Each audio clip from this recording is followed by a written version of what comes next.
it's Amy Gates. I wanted to come talk to you about the brownie pan. So I'm actually making just a box brownie mix. It's Ghirardelli dark chocolate. I love Ghirardelli, so I'm trying this one.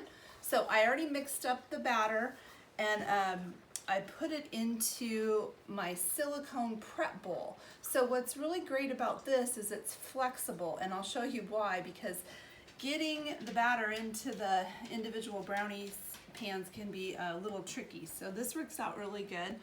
You just got to be real patient and a little slow. And so we just do a little plop. Ooh, here it goes. And you want to stop before you think it's going to be full, so you have time to catch it. All right, that's it. So I'll go through and fill them all up, but this silicone prep bowl makes it so easy to do that.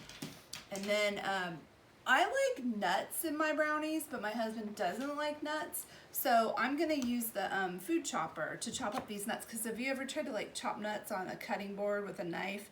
They go flying everywhere. Well, that's what's nice about the food chopper. And I'm just gonna do a couple hits of it because I like my nuts kind of big. Now that's probably still too big, so let me just do one or two more little chops. Okay, that's pretty good for me.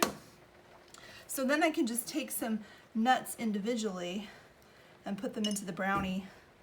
And you could put them into the bottom of the pan too, like before you pour the batter in. But I'm just gonna kind of put them on top, and they'll sink in a little bit as we're cooking. So some can have nuts, some could like have M&Ms.